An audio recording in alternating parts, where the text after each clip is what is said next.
IPL का match देख रहे हो, मजा आ रहा है, तुम्हारी टीम मारे जा रही, हिट पे हिट किए जा रही, तुम्हें चाय की जरूरत नहीं है, तुम्हें कॉफी की जरूरत नहीं है, तुम्हें सिगरेट की जरूरत नहीं, तुम्हारा मन ये नहीं कहता कि यार थोड़ा सा फ्रेश हो ले, नहीं, पर डूबे हो, 4 घंटे बाद ही टीवी छोड़ोगे।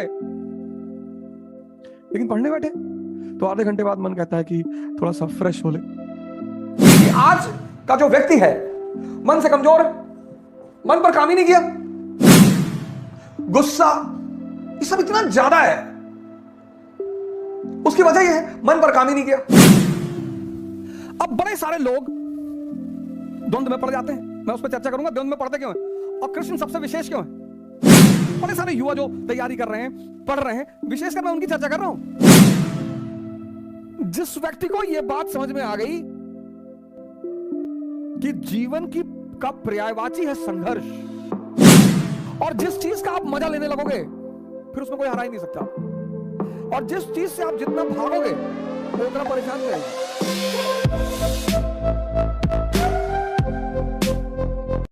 आईपीएल का मैच देख रहे हो, मजा आ रहा है, तुम्हारी टीम मारे जा रही, हिट पे हिट किए जा रही, तुम्हें चाय की जरूरत नहीं है, तुम्हें कॉफी की जरूरत नहीं है, तुम्हें सिगरेट की जरूरत नहीं, तुम्हारा मन ये नहीं कहता कि यार थोड़ा सा फ्रेश हो ले, नहीं, पर डूबे हो, 4 घंटे बाद ही टीवी छोड़ोगे।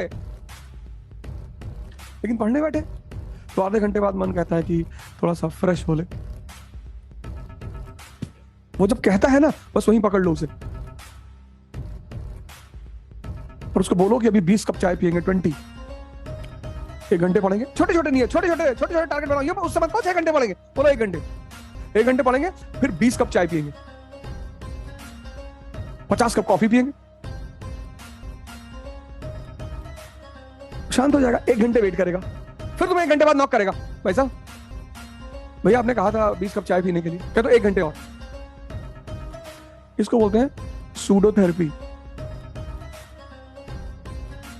और दूसरा चीज है योग।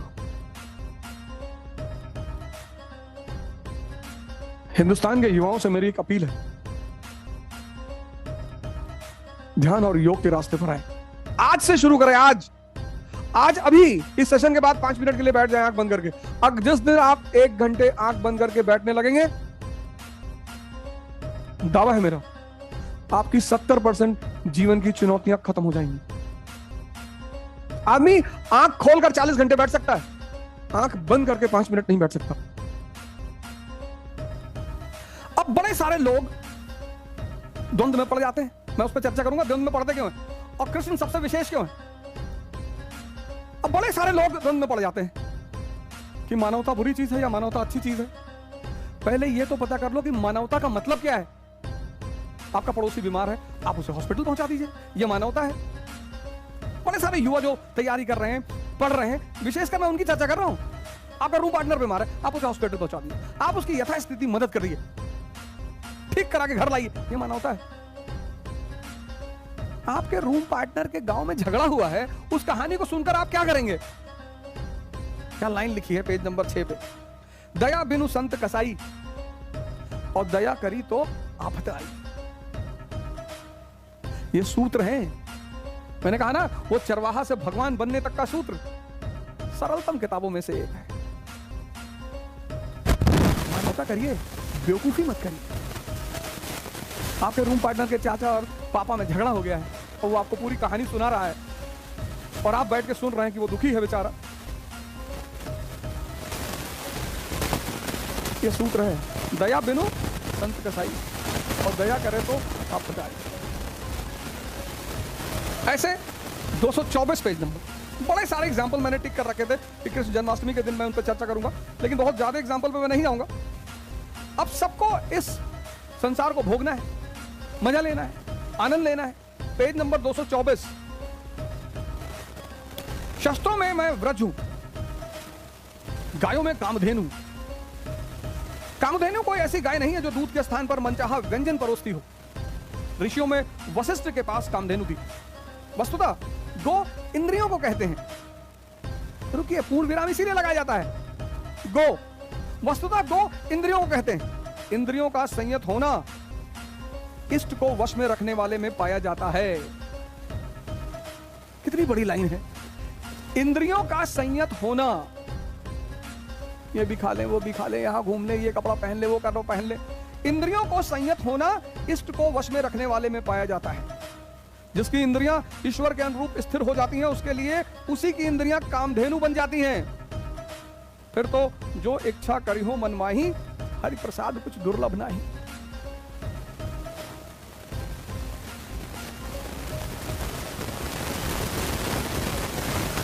फॉर्मूला, इंद्रियां संयमित कैसे होंगी, उसका क्या तरीका है?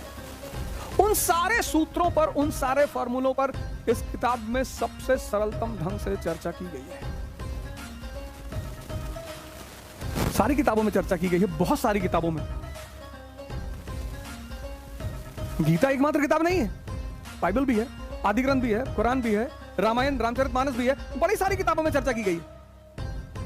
लेकिन जिनको गीता पढ़ने का मन है, जिनको लगता है कहीं ना कहीं जिंदगी उलझी हुई है, उनके लिए यह सरलतम किताब है। क्योंकि हर आदमी को अपने जीवन में इस उद्देश्य को पूरा करना है। और जो लोग लड़ना जानते हैं, भाग्य हमेशा उनके साथ है, हमेशा। जो लोग लड़ना जानते हैं, भाग्य सदैव उनके साथ है, हमेशा।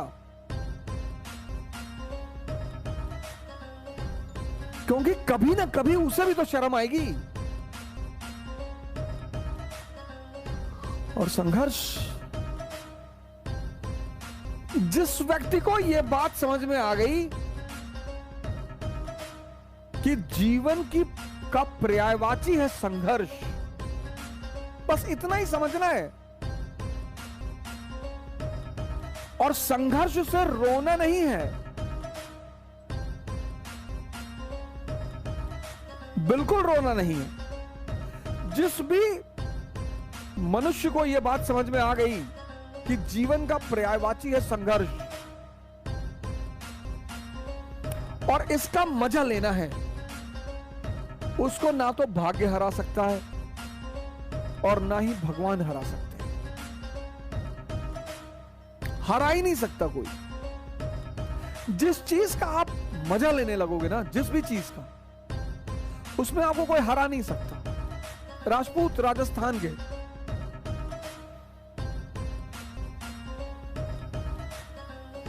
मराठा महाराष्ट्र के, अफगानी अफगानिस्तान के, युद्ध इनका गेम है। जिस चीज में, बस आपको यह चीज समझनी है कि जीवन का पर्यायवाची है संघर्ष, और संघर्ष का मजा लेना है। लाइफ, जीवन का पर्यायवाची है संघर्ष, और इसका मजा लेना है।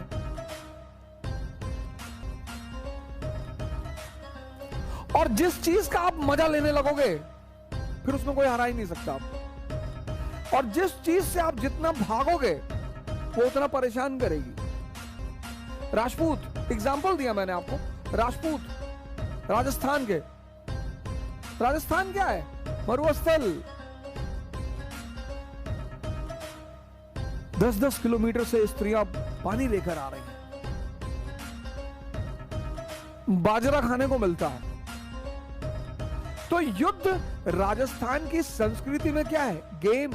ये जो करवा चौथ का त्योहार है, आने वाला है, और दशहरे के बाद पड़ेगा।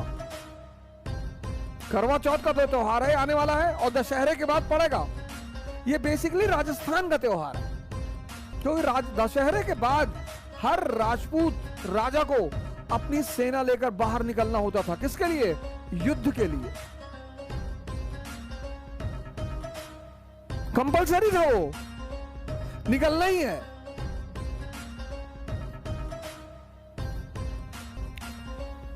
तो वहां की स्त्रियां अपने पुरुषों की लंबी उम्र के लिए करवा चौथ का व्रत रखती थी। बाद में ये नेशनल फेस्टिवल बन गया। वो मूवी आई थी DDLJ, उससे ये नेशनल फेस्टिवल बन गया। कोई बात नहीं, हर अच्छी चीज का विस्तार होना ही चाहिए, उसमें कोई विरोध करने की जरूरत नहीं है। तो राजपूत,